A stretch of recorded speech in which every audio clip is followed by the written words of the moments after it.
is the supermarket for the body line. In it, we have our backs, our sides, or what we call ribs, and our tops, all ready to go. Mandy, beforehand, in resaw, has taken all the parts and matched them up for color consistency, grain pattern, in the case of maple, plain consistency. So we simply just have to pull the top layer off, and we know it's going to be a match. We take the back and the top and give it to Melissa, and she'll cut it out in the specific shape of the model that we're building. The ribs, on the other hand, go through an entirely different process.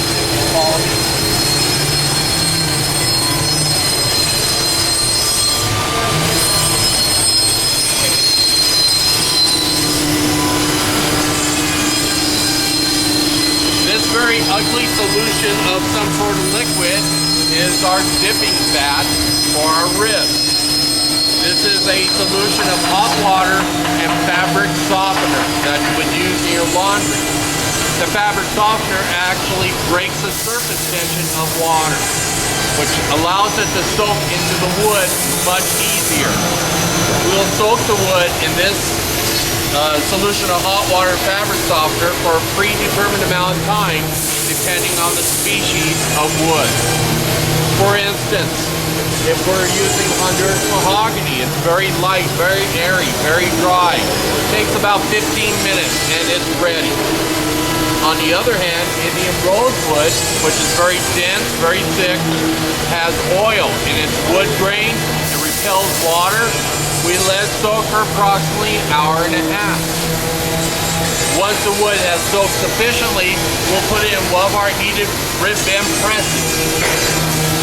Heated at a very high temperature.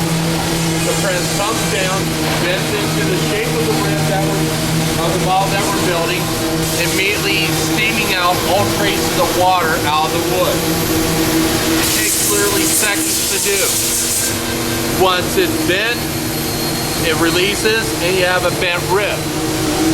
We'll take the two halves of the bent ribs and glue a head block and tail block into place, both made out of solid mahogany, to create what we call a rib set. Some of our models also have what we call a butt wedge, which is simply a wedge of plastic embedded in the butt of the guitar to hide that seam, purely for ornamentation and tradition.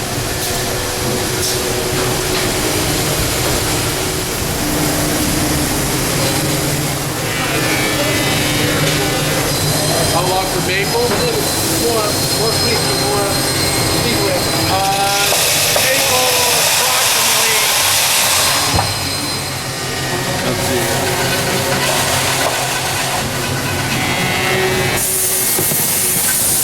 Once we have a rib set, we'll go ahead and sand the interior to make sure it's nice and clean, that we don't have any scorching marks or anything. It's much easier to do it when it's in this form, rather than waiting until it's got a top and back on it.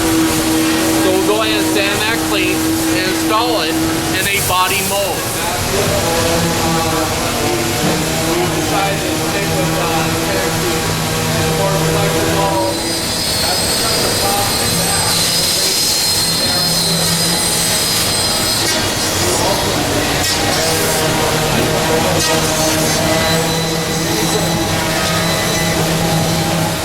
This is called a laser cutter. With it, we can cut our top and back, as you see there, using our old method, as well as create ornamental designs and such. We are still playing with it to see exactly what it can do.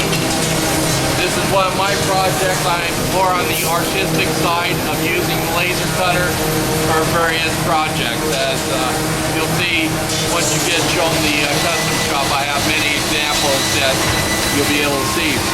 This is our old method for cutting out tops and backs. It's called a multi-cam router. Simply put, it's just a computerized router.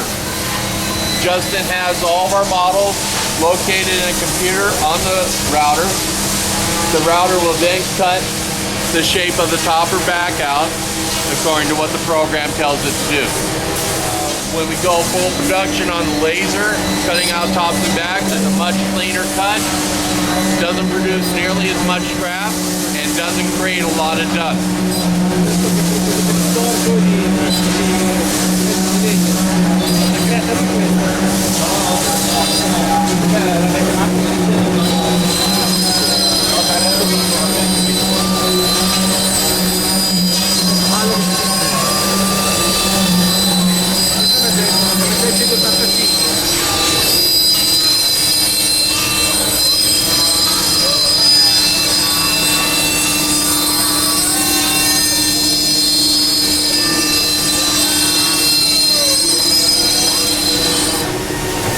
In the case of tops, Jeff will determine what kind of model the top is and pick out a bracing template made out of black leather.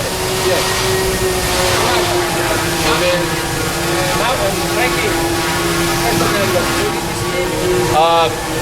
he'll go ahead and pick out his braces from the supermarket, glue them into place, close the lid, and suck out all the air out of the press. It's called a vacuum press, and it sucks everything down nice and tight. By using a vacuum press, you have consistent pressure from one length of the brace to the other on all the braces. So it's a very extreme, strong glue contact between the brace and the wood of the top. Put it back into place, take his braces and set them according to the template, and then notch that center strip to allow the braces to go all the way through. That will actually scalp the braces. This one will scalp the braces so they're flush with the top, and this machine will scalp the braces so they actually go through. We will scalp the braces on both the top and the back, and then as we're building the guitar, we'll actually go back over with our chisel and hand smooth that out. Okay. Now, if you notice, if you look across the top of the top, it has a radius.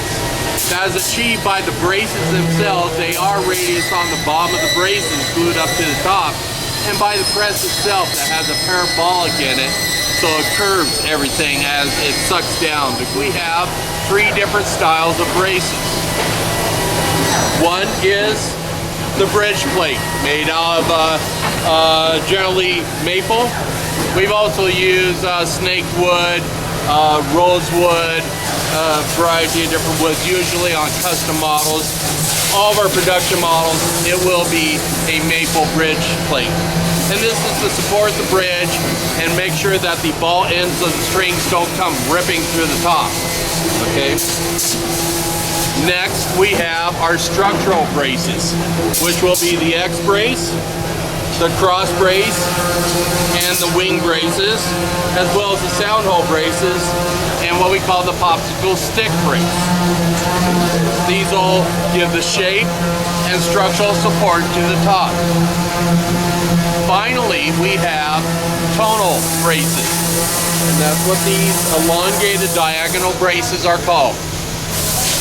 These braces are shaped and positioned in such a manner that we have an actual bass side and treble side to our top. Once this is built into a body and then eventually built into a guitar itself, when you pluck the low E string, the bass string of the guitar, this side will physically move more than this side will.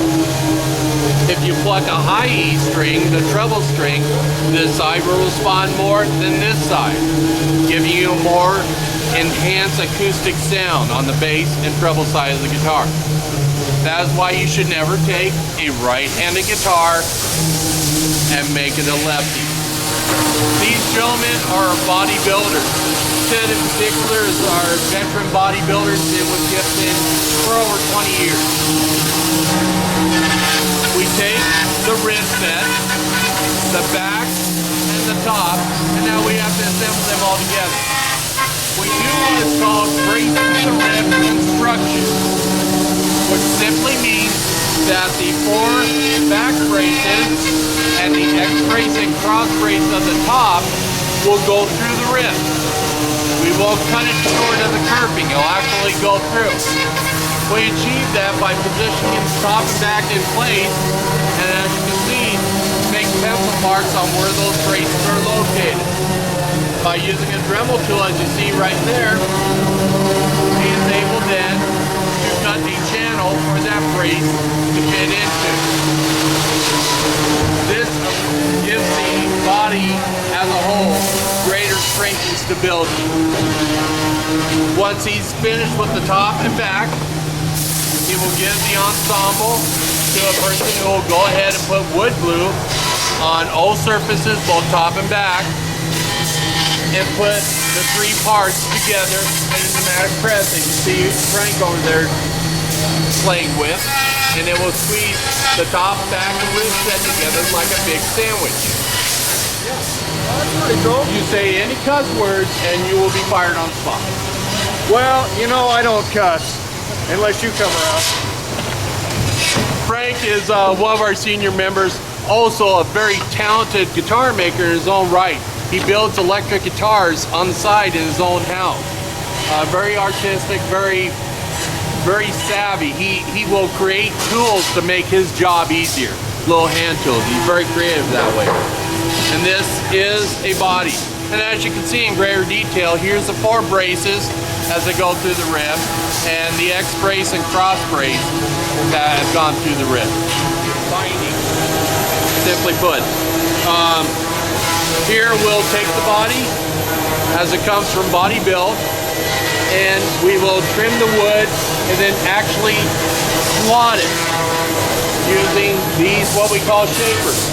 Just basically a bearing with a very nasty cutting head on them at different levels.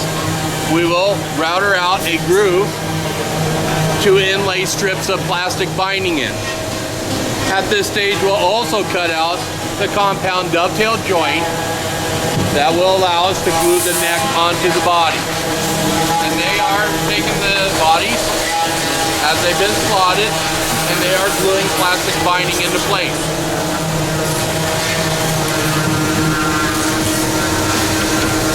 The plastic that we use for our binding is called nitrocellulose. Nitrocellulose actually melts under acetone or fingernail polish. If I took a chunk of this and dropped it in a small jar of acetone, in about 24 hours it would be melted into the solution. So we use a glue that is acetone based.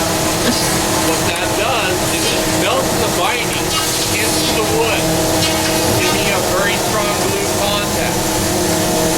We'll tape it in place as you see here, and tomorrow we'll go ahead and peel off the tape and scrape down the binding so it's nice and flush with the wood, and do a rough sanding like we did with our shop thing because it's so hard to do.